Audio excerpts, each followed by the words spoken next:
Hello everyone, Assalamu alaikum. It's me Miftahul and welcome to my another new video. তো আজকে আমি আপনাদেরকে একটা ভূতের গল্প পড়ে শোনাবো। আর এই ভূতের গল্পটা আমি নিজে লিখেছি। তো এই যেটা হচ্ছে আমার ভূতের গল্পের একটা ডায়েরি আমি লিখেছি। তো আসেন আপনাদের ভূতের গল্পটা পড়ে শোনানো যায়। আর এটা হচ্ছে গিয়ে ওয়ান পার্ট, আর আপনাদের টু পার্ট আমি খুব শীঘ্রই দিব।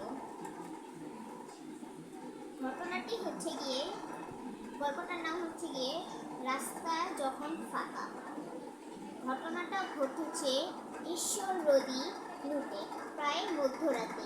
সেই রুটের দূরপাল্লার একটি বাস রাত আনুমানিক 12টার দিকে শহর ছেড়ে বেরিয়ে যায়। বাসের যাত্রী ছিল একজন হেল্পার, গল্পের নায়ক ড্রাইভার আর একজন হেল্পার। পথে বেশ কয়েকটা যাত্রী ওঠানামা করার কথা, কিন্তু কোনো যাত্রী ওঠেনি। বাসটি শহর ছেড়ে আরও দূরে চলে গেল এবং একটি খারাপ জায়গা লোকের মুখে শোনা থামলো। সেখানে দুজন লোক দাঁড়িয়ে আছে। দেখা গেল তারা বেশ লম্বা এবং চড়া, সাদা আর লেখা পড়া। অন্ধকারে ভালো করে বোঝা যাচ্ছে না। তাদের মধ্যে একজনের হাতে ছোট বাচ্চার কাফনের মোড়া লাশ। তারা ড্রাইভারকে বলল, আমাদের সামনের কবরস্থানে নামিয়ে দিবেন। ড্রাইভার আর হেল্পার একটু ভয় পেলেও কিছু বলল না।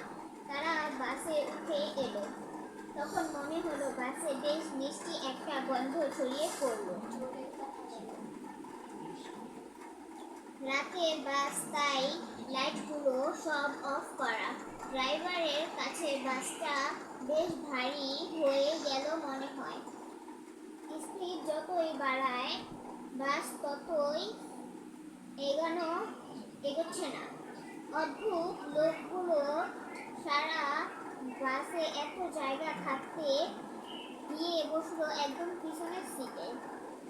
বাসের অন্য তিনজনের ততক্ষণে কাহিল অবস্থা। ভয়ে যেন সিটের সাথে আটকে আছে, নড়াচড়া করতে পারছে না।